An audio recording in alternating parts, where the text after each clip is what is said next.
Good morning. Welcome to Let's Get Growing Facebook Live. We're back in the greenhouse today, of course.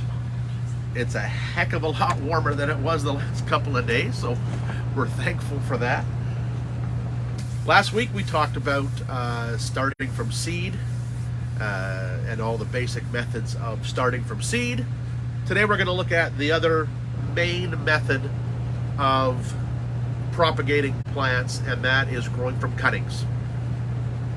We actually probably grow more plants from cuttings than we do from seed. There are, of course, things you have to grow from seed that only make sense, but normally once we get a new plant, if we've grown it from seed, then we're growing it from cuttings after that. So a geranium or a fuchsia or something like that, you can get new varieties sometimes only by seed, and then once you get a stock plant, we just go from cuttings from there. So growing from cuttings is pretty much the same for everything you do. There are some specifics when you get into perennials, trees, and shrubs about when you take the cuttings. We're not going to get into that today. We'll talk about cuttings of shrubs and things a little bit later on in perennials when we get into the season. But if you're sitting in a house full of plants that you kept over, you grabbed that last coleus or geranium before frost hit and said, I'm going to keep this one for next year. You've got house plants climbing all over the place,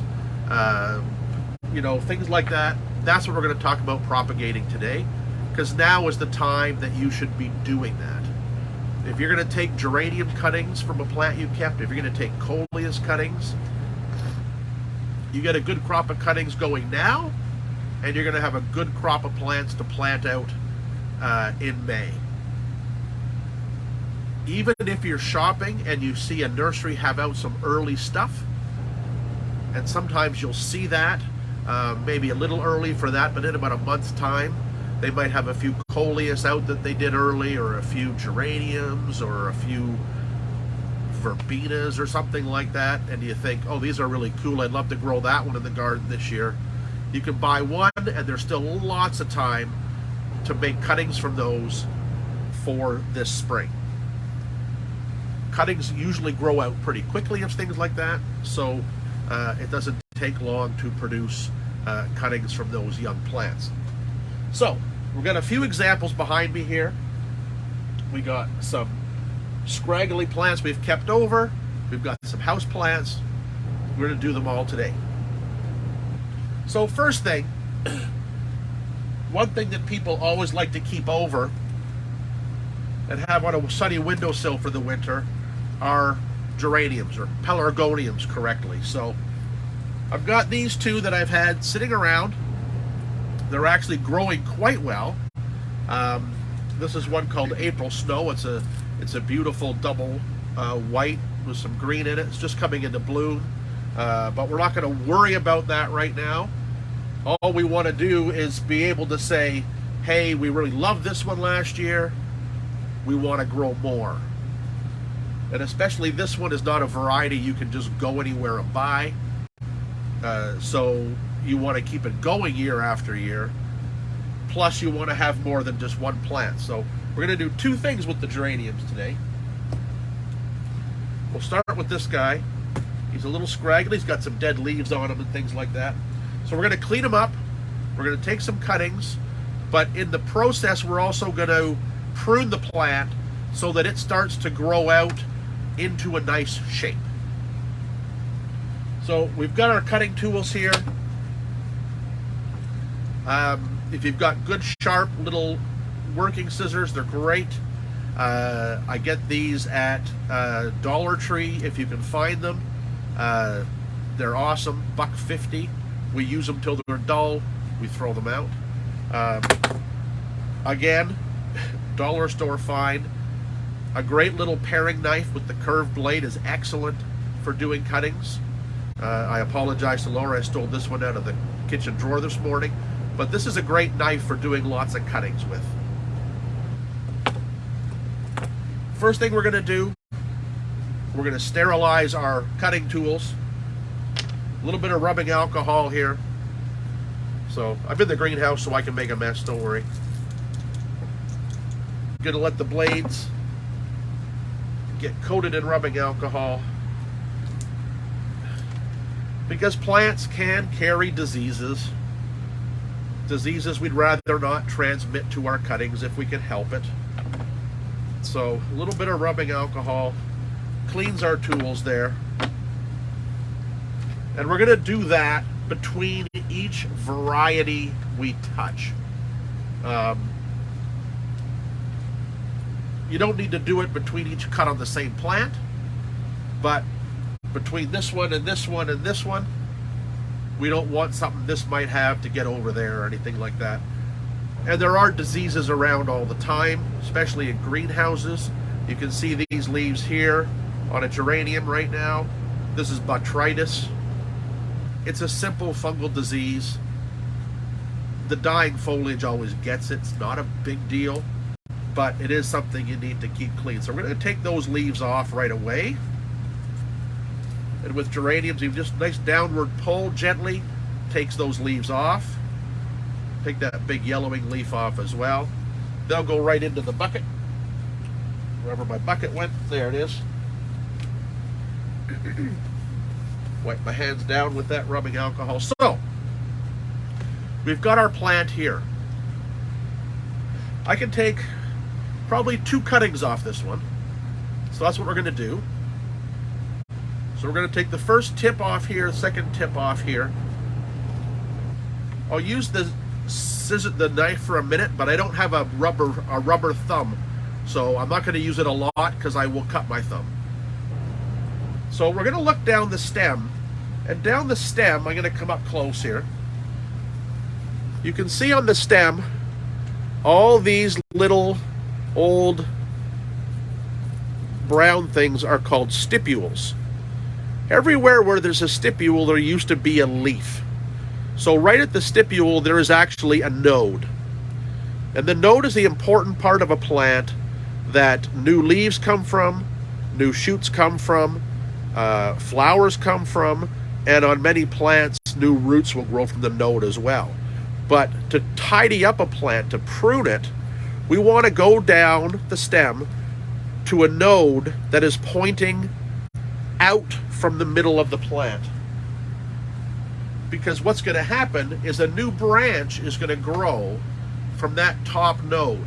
So we want it going in the direction we want it to go, not, sort of wherever. So we want to get a node that's pointing outwards from the center of the plant. Then we have one right here.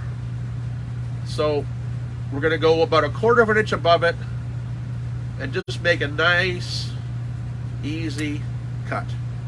Very simple. So you can see we've made our cut. Our node is right here. So our next branch from this point is going to grow out like this. There will be others down the stem that start to grow. And if they're growing into the middle of the plant, might need to be trimmed off, but that's okay. Our main ones are going to come out from up here. Then we look at this side. There's a nice node right about, no, we'll go down a little further. Right about here that's going out this way. So we're going to make the cut just above that. There we go. So now we've got our plant. It looks pretty sad, but it's going to get a good start. So we're going to keep watering this. We're going to fertilize this. It's going to sit in a nice sunny spot, and it's going to be a beautiful plant.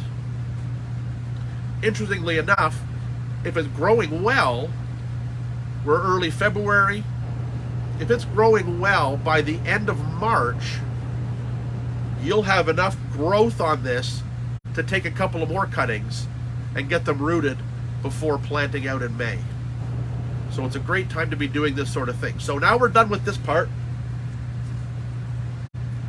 We're going to look at our cutting. So we've got a nice, good sized cutting here. It's all fairly new growth because you can see it's nice and green. It hasn't started turning that corky color. What we don't need on a cutting is flowers. So with geraniums, you just gently down and you can knock off those flowers. You don't need too many leaves on a cutting, so we're going to take that leaf off, that leaf, yeah, and maybe this one too. The more leaves you have on a cutting, the more water loss the cutting experiences, and the chances of it rooting are much less. So with the geranium now, we have all these little stipules on here. We're just going to get rid of those too, because they're just going to turn brown and rot in the soil and potentially spread some disease around, so we don't want that. So we're going to get rid of those little stipules. And actually our cutting is still a little bit too long, so we're going to go a little bit higher up the stem, and we're going to find a node. It's a nice big juicy node right here, and we're going to cut just below that. So there we go. There's our prepared cutting. We have a node right here. A node, we should get root growth, but pelargoniums will also root off the vascular tissue as well, but that's okay. This stuff goes into the compost. Next thing we have a nice pot of our soilless mix, just like we use for our cuttings, just like we use for everything else that we grow. It's not modified at all, it's exactly the same. So it's a pro mix type blend that we get in a bag, we moisten it down, we fill our pots, we transplant with it, everything grows in this same mix. Now the other thing you want to do, and this is optional but it's handy, especially for things that don't root well. Rooting hormone. So rooting hormone usually comes as a powder or a liquid. Oops. In this case, this is the ProMix stem root powder. So we're going to put a little bit out in a cup. You do not need a lot. And in fact, if you use too much rooting powder, it works in the opposite way. It will inhibit rooting. But what a little bit of rooting powder does, it has something called IBA in it, which is indole butyric acid or something along those lines. You don't need to know that. It's just what helps stimulate the cutting to form roots. The other benefit of the rooting hormones is that they give us a little bit of fungicide protection.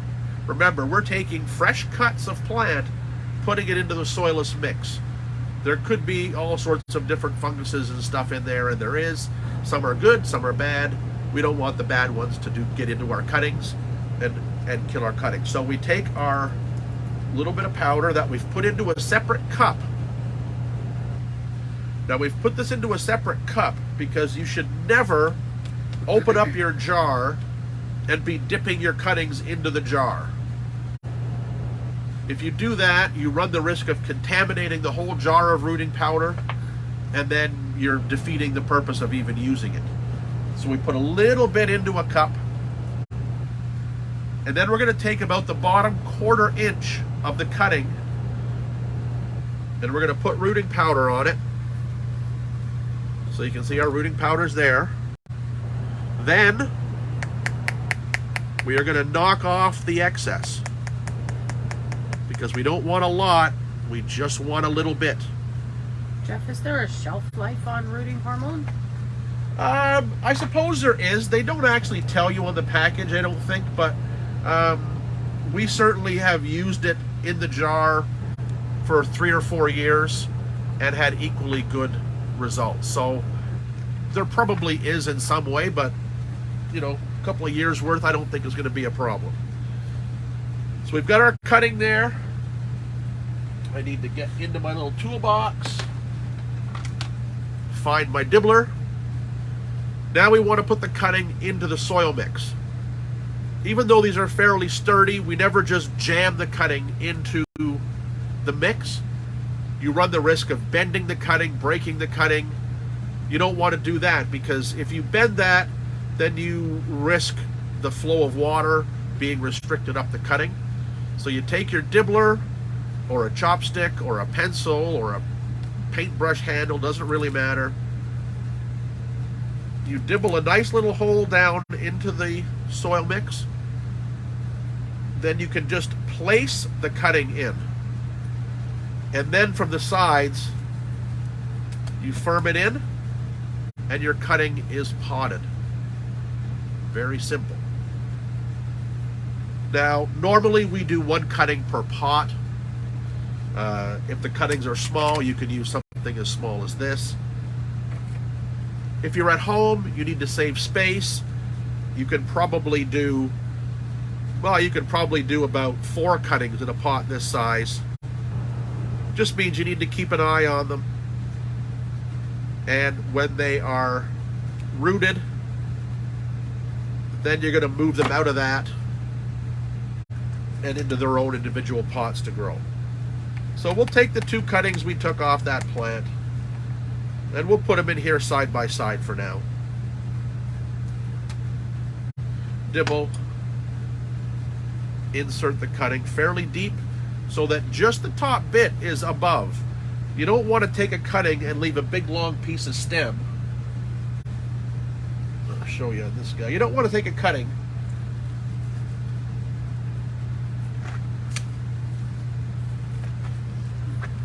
and, you know, clean it all up and everything.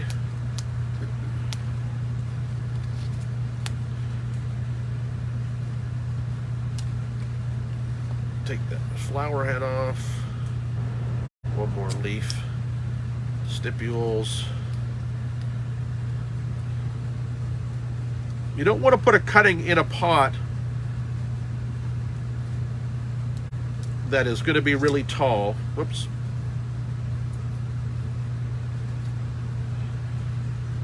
And stick it in like this. If you stick it in like that, you run the risk of this plant, you know, wilting and the stem bending. Okay? You don't want that to happen. You want to have the stem well supported in the soil. So you might take that cutting a little shorter, and then you're going to stick it and dibble and in. And that way, if it wilts a bit, the soil's going to hold it in place. It's not going to bend or twist or anything like that. Then they can sit into our tray, waiting for the next victim. So the coleus, very much the same way. Usually by now, if you've kept coleus over in the house, they're spindly. They don't have a lot of shoots down the bottom. But what they do have, and you can see it on this one, is right down at the base, there are tons of little new shoots with tiny little leaves on them, waiting to grow and become a nice bushy plant. So what we would do with this one is we're going to take the top 2 stems off to root a couple of cuttings. And then again, we're going to let the plant grow from the base and the lower stems. And definitely in a few weeks, we can take more cuttings off these coleus. So again, we'll go down the stem. We can go back this far, just above a pair of leaves, we cut. This side here, just above a pair of leaves, we cut. This is going to turn into a super bushy plant in a very short period of time that we can take lots more cuttings from. Then we've got our stems. Now the neat thing about coleus is that they will root off the stems as well as from a node. So if you had a tall cutting like this, you could actually take 2 cuttings out of this piece and 2 cuttings out of this piece. We can do that by just going again like we pruned. Going to go just above a couple of leaves. So in this case, we'll do a nodal cutting. So right below a node where the leaves come out, we're going to cut. We're going to take 2 leaves off. We're going to take those 2 little baby shoots off that are there. If your leaves are big, you can also cut part of your leaf off. Anything to reduce water loss through the plant. Then you can take that cutting, and we'll use this bit of rooting powder because we've taken it out of the jar. Little 1/4 inch. Knock all that off. And then we can take that nodal cutting, which has a node there. We'll dibble it in and leave it. Then the tip, we can actually just go back to. We'll take those leaves off the bottom. We'll take the next set of leaves off. We'll reduce some of these leaves in size. There we have a great cutting, but there's no node at the bottom. That's okay with coleus. We'll take that powder, a little bit more, dibbler, cutting, firm it in there. Then we can do a third one on here. We'll take a traditional cutting just below the node, leaves off, nodes there, reduce the size. You can probably even actually take a couple of more leaves off that one. They don't need to be there. Powder, dibble, cutting in, firm. So then we've got 3 cuttings of that coleus going in there. Super. Now as we get into other plants, we can do the exact same thing. If you've got hibiscus indoors and you've got some good growth on them right now, you can take the same kind of cuttings. If we look here at this one, this is a beautiful double pink variegated one. We've got this new shoot of growth up here. It's still green, but it hasn't turned to wood like the rest of the stem. It's very firm. You can't bend it around and twist it around. So that's a perfect softwood cutting from a shrub. Okay? It's nice and green, it's young, it's fresh, it's actively growing, but it hasn't turned to wood yet. So we can take that as a cutting. Get a clean pair of snips here. Jeff, do you moisten the soil before or after the cutting is placed? Soil's always moist before you use it, always. We're gonna water those cuttings in though, so we're not quite done yet. So we're gonna take the top cutting off this hibiscus. We're gonna cut just above a node that's gonna grow to an outward branch like we did with the geranium. So here's our cutting. Nice big sturdy cutting. We're gonna take that leaf off. We're gonna take this leaf off and the old flower stem piece. We'll do the bottom one. We'll do that one. We'll do that one. And then we'll take off all these little stipules up the stem. Now when you've got a plant like this, you can keep the cutting fairly large. You can actually probably go, maybe we'll cut down a little bit. But we're gonna go to a node. We're gonna carefully cut that node flat. So there's our hibiscus cutting. And just like we've done with the others, the bottom bit in some rooting powder. We're gonna knock off all the excess so we just have a dusting. Into our 2.5 inch pot. We can dibble it nice and deep, right to the bottom of the pot almost. Set our cutting in, and then firm the soil around the cutting. And there we go. Hibiscus cutting done exactly the same. We're going to put it in the same tray. Now when you get into house plants, you can do the same sort of thing. Some things, like the spider plant, of course, do a lot of the propagating for you. They grow those nice little plantlets on a piece of stem from the flowers. And you can see they're already fully rooted. So they're an easy one to just take that flower stalk off, and pot up. Simple. Dibble it though. You don't want to break those roots. Get the roots in the soil. Boom, boom, boom. You do that now. One of the best plants you can have in your mixed planters and even in your flower borders for shady areas, spider plants. They make a great edging, great filler for window boxes and baskets and things. So find your spider plant in your house, lop off a bunch of babies in the next few weeks, and you'll have lots of great filler material for your shady containers. Now, when we get into house plants, and I'm talking things like philodendrons, monsteras, all those kind of plants that like to climb and sprawl around, they might be looking kind of like this for you right now in your house, because they'll often lose older leaves through the winter. This one certainly has. This is a Rhaphidophora, the dwarf Swiss cheese.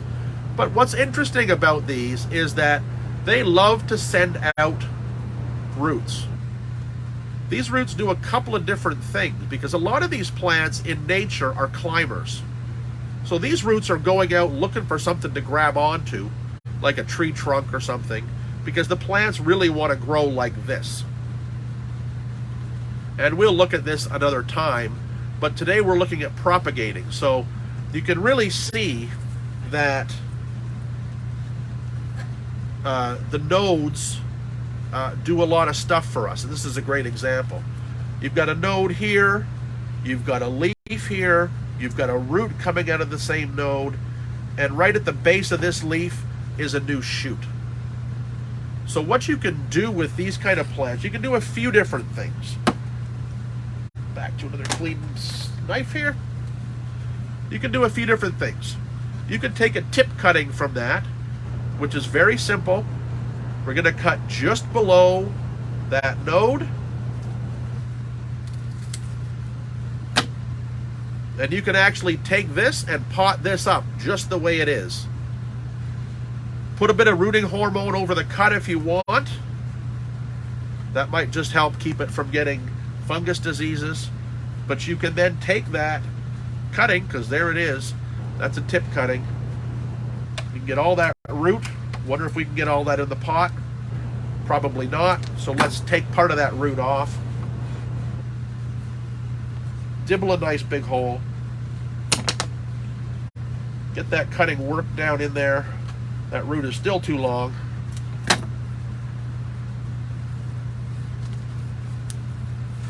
Now, because we've cut this off the main plant, it's going to want a little bit of the same aftercare as we've given our other cuttings. So it's going to go in the same tray. But a neat thing you can do with your house plants is you can then take more cuttings off this stem. And I'm going to show you on another plant. Everybody has pothos in their house, I'm sure. Such a great, easy-going house plant. Almost unkillable. I say almost because I know I've probably killed some. That's okay. But it gets these long vines on it. And the long vines inevitably want to keep growing and keep growing. And eventually they get very bare on the ends and look very straggly. So I'm going to find a good stem here. Find the end of a stem. Oh, here we go. We'll take this one here. So we're going to take this stem.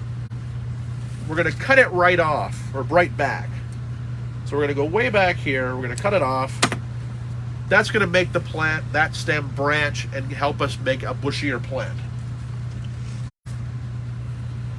Now, what we're going to do with this long stem is we're going to take cuttings.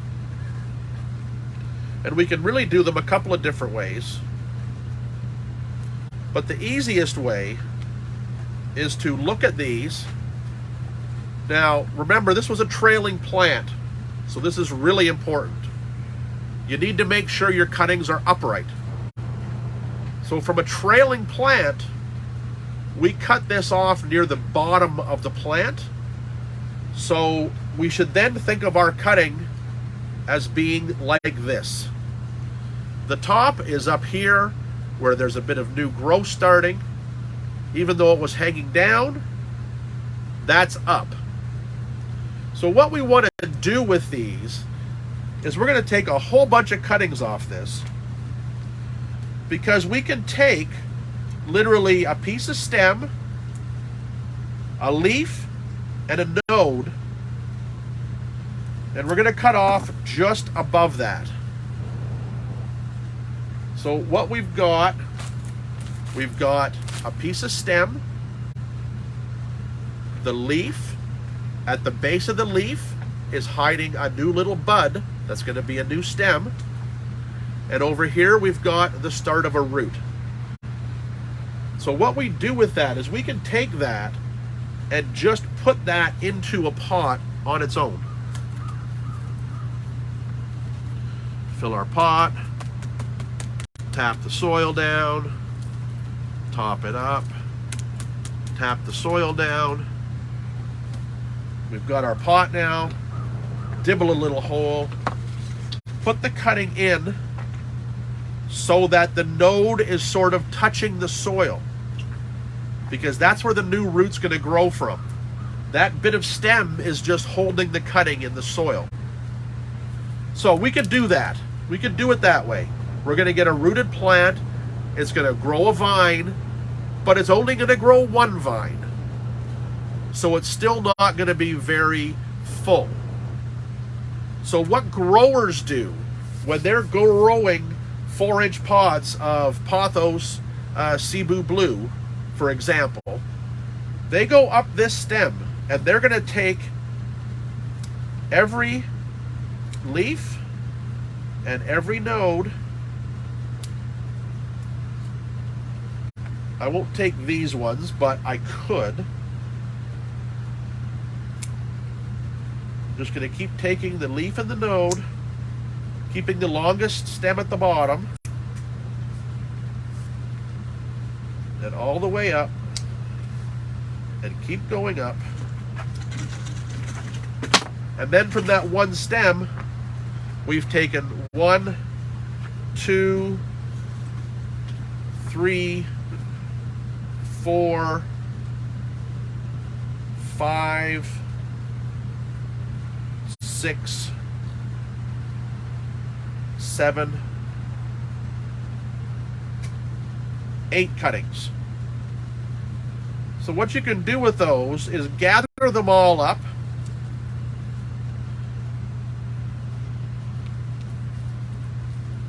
dibble a bigger hole, put the 8 cuttings in, firm the soil around them, make sure the nodes are in contact with the soil, because that's where that root's going to grow from, and then put that into our tray. So that way when it grows, there's going to be 6 or 8 new vines, all from the one pot. So you get a much fuller plant very quickly. That's how growers do it. If you go to the store and buy a pothos in a 4-inch pot, dump it out and you'll see a half a dozen actual plants there. So you can split them up if you wanted, but putting in multiple cuttings in a pot like that keeps it nice and full and makes it a good plant right away. So we're going to put that in our tray. So there's our cuttings done for now. We have a question. I'm going to go for questions. Yep. So I know the plant I brought you is not a plumeria. I know you have one, but I couldn't find it. So that was the closest plant. Somebody wanted to know how to take cuttings from a plumeria. Theirs is getting very tall, and they'd like. I will go find you a plumeria really quickly. I'm going to grab a hose first, so I'm going to step off camera.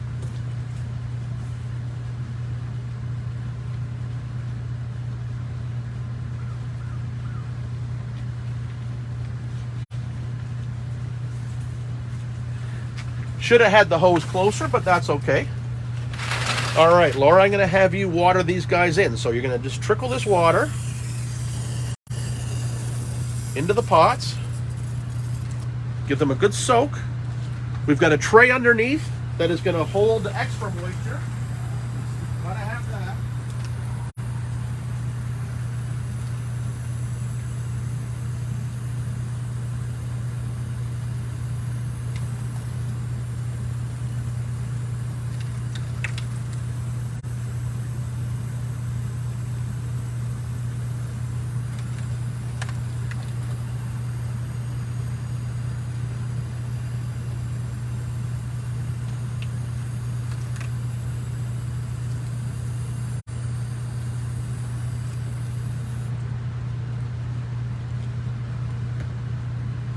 All right, watered in.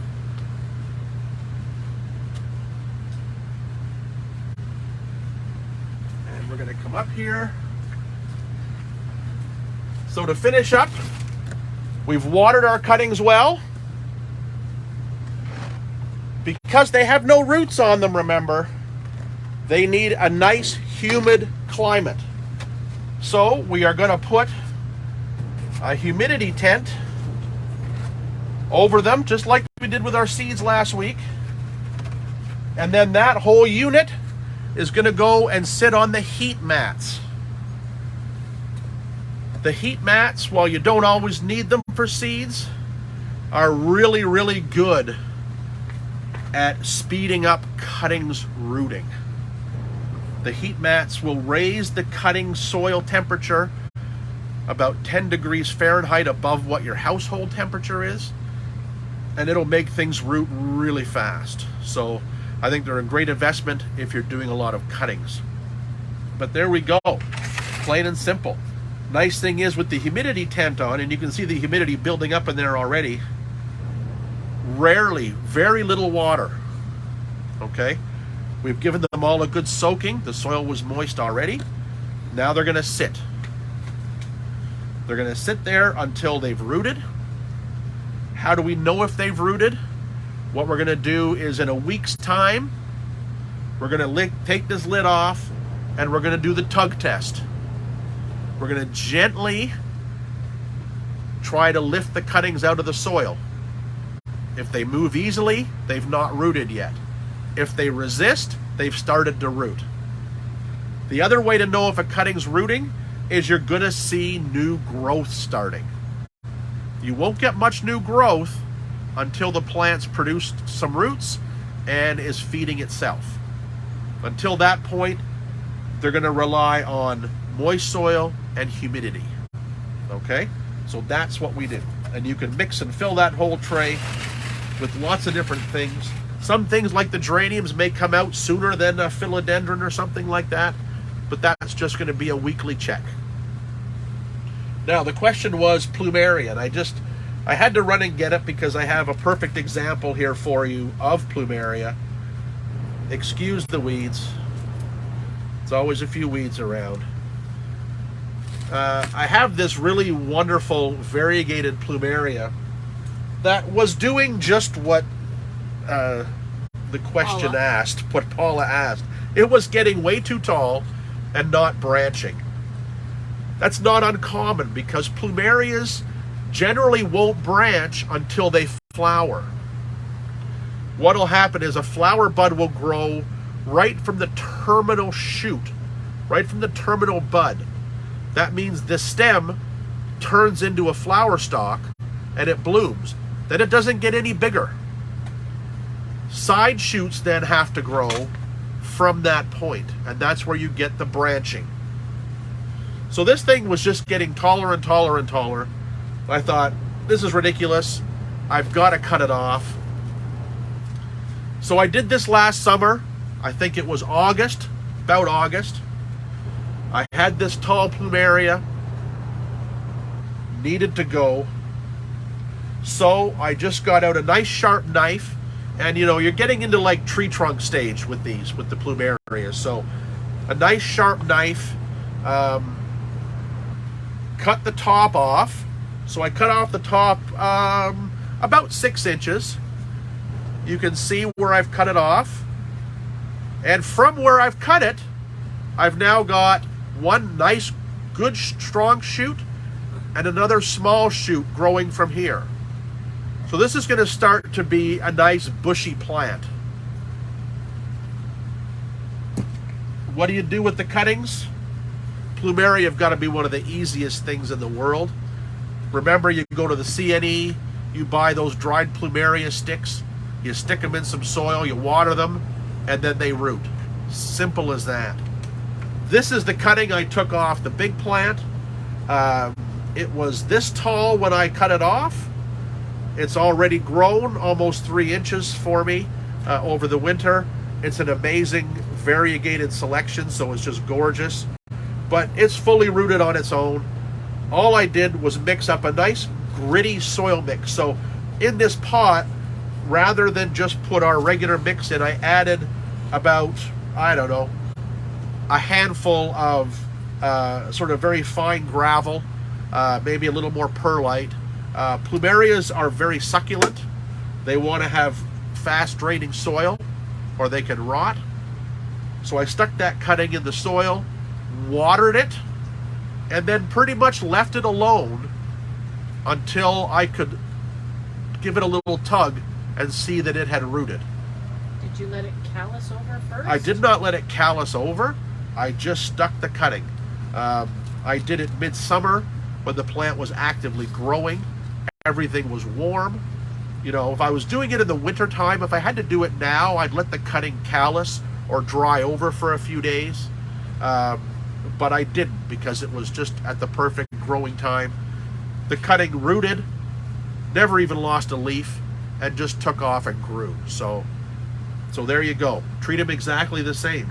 The roots are going to come either from a node, you can see the old leaf scar there where the node is, or from the circle of vascular tissue in the cut, one or the other. A lot of succulents root from the vascular tissue. So there we go. There's our cuttings. There's your project. Do we have any more questions? I think we might have a couple more questions. Yeah. Sophie would like to know if this is the time to prune back hibiscus as they bloom on the new wood, and if so, how far back would you prune it? You know what? If you've got a hibiscus in the house and it's looking spindly, or if you're thinking, okay, I'm ready to prune this back, I would go ahead and do it. You know, you look at this one, for example. It's coming into growth. It's shot up all this new growth recently. It's coming into bloom again. It's wanting to get into its spring and summer growth period. So I am going to go back and I'm going to take another cutting off this one, right up here. I might take another cutting right here. But when you do that, remember, all these nice little shoots here that are just sitting will come into growth. So I'm not going to do it today, but, I could easily even, actually, if I look up here, I've got this congested bit of growth here. I've got another cutting here maybe. So I can probably take about 6 cuttings off this one, trim it back a bit, and then that trimming back encourages all of this to grow. So we're early Feb.